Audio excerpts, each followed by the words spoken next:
अखंडे मंडलाकारं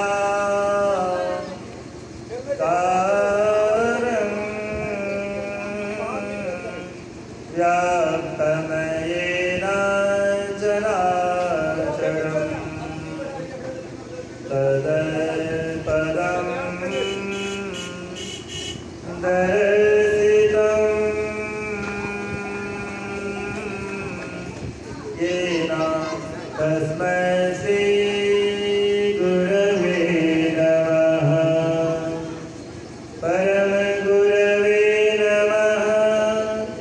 परात्पर गुरवे नमः। परमात्मा गुरवे नमः।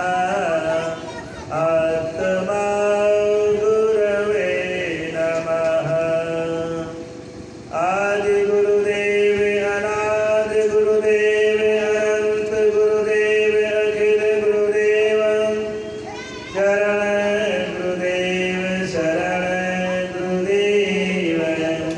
श्री गुरु महाराज चरणारविंद नमो नमस्ते।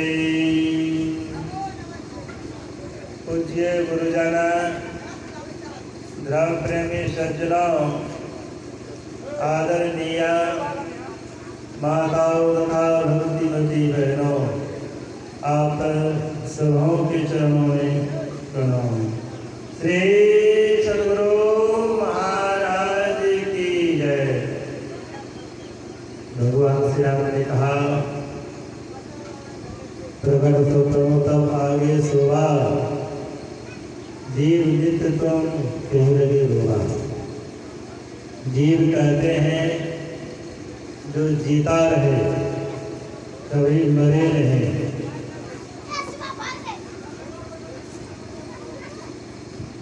कोई भी शरीरधारी जीव हो, उन जीवात्माओं को शरीर से बड़ी ममता होती है, शरीर से बड़ा प्रेम होता है।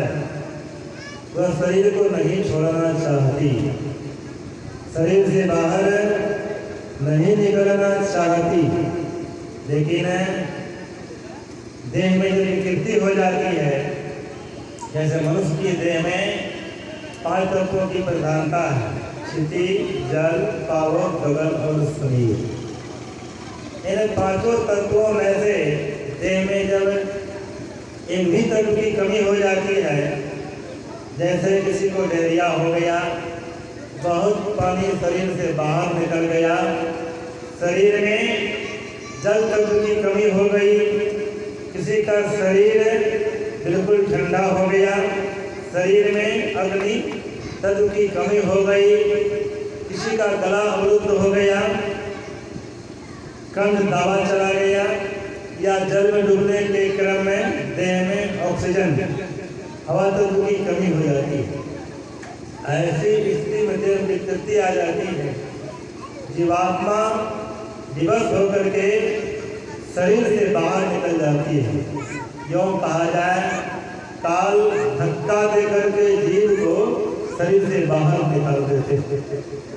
शरीर से बाहर निकलने के बाद भी जीवात्मा को शरीर से ममता हटती नहीं, प्रेम हटता नहीं, पुनः देह में प्रवेश करने का प्रयत्न करती है, लेकिन प्रवेश नहीं कर पाती है। जिन्होंने योगिक क्रिया के माध्यम से अपनी जीवात्मा की पहचान कर ली है, आत्म साक्षात्कार कर लिए हैं, इस तरह के प्रवीण साधक, जैसे गुरु महाराज का जब ऑपरेशन होना नियुक्त हुआ था, गुरु महाराज बैठ गए ध्यान में, लग गई समाधि, अपनी जीवात्मा को स्थूल देह से निकाल करके जगत में स्थिर करती है। शरीर का ऑपरेशन किया गया, फिर देह में आ गए। साधारण लोगों से यह हो नहीं सकता, साधारण लोगों की देह छोड़ती है, बहुत प्रयत्न करने के बावजूद भी जीवात्मा देह में घुस नहीं पाती है। इस सगे संबंधी लोग, घर परिवार के लोग उस मृतक देह को, पार्थिव शरीर को अंत्येष्टि क्रिया के लिए शमशान घाट पहुंचाते हैं। जीवात्मा सांस चलती है। जब देह को जला दी जाती है, दफना दी जाती है, अर्थात देह का जब विसर्जन हो जाता है, जीवात्मा निराश हो जाती है। जीवात्मा को तत्क्षण तुरंत नवीन देह नहीं मिलती। जीवात्मा कम से कम, शास्त्रों में ऐसी चर्चा है, 27 दिनों को एकांत जगह में निवास करती है। इनके तहत जीवात्मा स्वर्ग और नरक का सपना देखती है। फिर जीवात्मा जिस शरीर में रह चुकी है, उनके माध्यम से जैसा जैसा कर्म किया जाता है, उनका लेखा जोखा होता है। लेखा जोखा के आधार पर इस प्रकार हम लोग पुराने वस्त्रों को त्याग करके देह में नए वस्त्रों को धारण करते हैं, कि उसी प्रकार जीवात्मा जीर्ण शीर्ण देह को त्याग करके नवीन देह में जाती है। इसमें एक बात और है,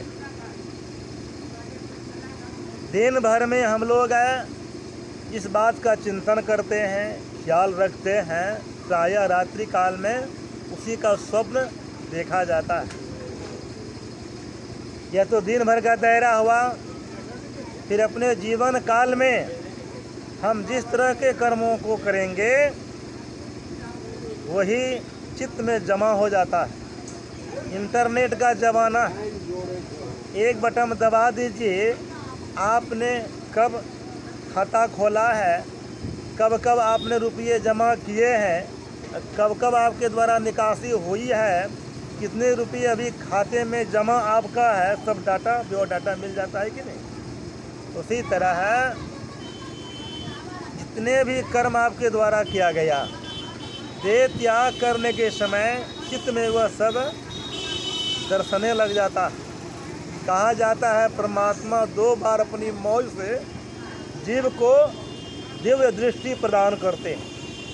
एक तो जिस समय हमारा जन्म होता है, अथ 9 मासे लक्षण ज्ञान संपूर्णो भवति, जब 9 महीना पूरा हो जाता है तो परमात्मा जीव को दिव्य दृष्टि प्रदान करते हैं। और देखा जाता है कि किस किस जन्म में कैसा कैसा कर्म किया गया, सब यादगारी आ जाती है। और परमात्मा से निवेदन करते हैं, प्रभु हे परमात्मा, इस जठर अग्नि से मुझे बाहर निकालिए, निकलते मैं आपका भजन करूंगा। लेकिन इस देह में जब जीव आती है, देह शरीर से बाहर निकलती है जठरांगनी से, जीव इस दुनिया में आकर बोला कहाँ कहाँ, माया में तो भटक रहा है जहाँ तक। फिर शरीर छोड़ने के समय थोड़े समय के लिए परमात्मा जीव को दिव्य दृष्टि प्रदान करते हैं। हालांकि उस दिव्य दृष्टि से कुछ होने जाने को नहीं है, फिर भी थोड़े समय के लिए दिव्य दृष्टि दी जाती है।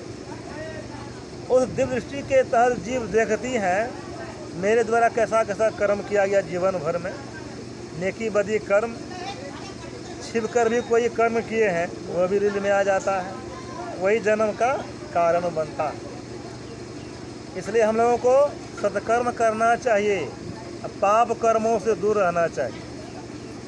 जो अपने जीवन का सत्कर्म करते हैं, भजन ध्यान सुमरन सत्संग करते हैं, उनके लिए श्राद्ध क्रियादि कर्म हुआ तो वो भी ठीक, नहीं हुआ तो वो भी ठीक, कोई फर्क नहीं पड़ता।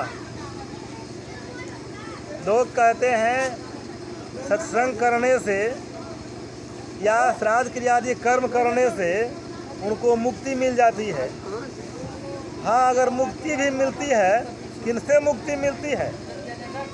अगर जीव प्रेत योनि में चला गया है, प्रेत बन गया है, अगर मनयोग पूर्वक उनके नाम पर सदाचारी ब्राह्मण के द्वारा शुद्धाचरण से नियम कायदे के तहत अनुष्ठान किया जाता है तो किनसे मुक्ति मिलती है? अगर वह प्रेत योनि में चला गया है, प्रेत योनि से मुक्ति मिलेगी, परम कल्याण नहीं होगा। वो भी अगर नियम कायदे से होगा तब मुक्ति मिलेगी, प्रेत जोनी से मुक्ति मिलेगी। जो प्रेत बना ही नहीं उनके लिए शायद कि यदि कर्म हुआ तो भी ठीक, नहीं हुआ तो भी ठीक, कोई फर्क नहीं है। चूँकि जो प्रमाद भजन करते हैं, साथ मरे तो क्यों रोइए, जो अपने घर को जाए, रोइए सागर बाप रो, जो हाथों हाथ बिताए। तो भजन ध्यान स्मरण करते हैं वो प्रेत क्यों बनेंगे। संत कबीर साहब जी महाराज की वाणी में आया है, साध संग की वासना जही घट पूरी होय, मनुष्य जन्म सत्संग मिले भक्ति प्राप्त हो। मनुष्य की देह में आगे जो भक्ति करते हैं पुनर्जन्म होता है, मनुष्य की देह मिलती है। जो अधूरी भक्ति रहती है वो पूरा करते हैं उस जन्म में, तो प्रेत बनता ही नहीं है। बहुत लोग कहते हैं धुंधकारी को सत्संग सुनाया गया, धुंधकारी के नाम पर सत्संग हुआ, धुंधकारी को मुक्ति मिल गई। सत्संग सुनाने से आंशिक लाभ होता है, नहीं होता है, ऐसा बात नहीं। धुंधकारी को जो मुक्ति मिली थी, किनसे मुक्ति मिली थी। धुंधकारी जो प्रेत बन गया था, प्रेत की जोनी में उनकी जीवात्मा चली गई थी, प्रेत की जोनी से उनको मुक्ति मिली और भगवान विष्णु के धाम हुए गए, पीताम्बर ओढ़ करके भगवान विष्णु अपना सा रूप उनको दिए। और इस 4 प्रकार की मुक्तियों का जब वर्णन हुआ है, यह मुक्ति जन्म बंधन का कारण से मुक्त नहीं हुए। सालोक मुक्ति, सारूप मुक्ति, सामीप मुक्ति, सायुज मुक्ति, इस 4 प्रकार की मुक्ति होती है, इनसे पुनर्जन्म होता है। आवागमन का चक्र लगा ही रहता है। केवल मुक्ति जो प्राप्त कर लिए हैं उनका पुनर्जन्म नहीं होता। केवल मुक्ति के लिए ध्यान चाहिए, ध्यान के द्वारा ही हम उस केवल मुक्ति को प्राप्त कर सकते हैं। इसलिए सत्संग नित और ध्यान नित रहिए, कद संलग्न हो। इसके लिए शर्त है व्यभिचार, चोरी, नशा, हिंसा, झूठ तजना चाहिए।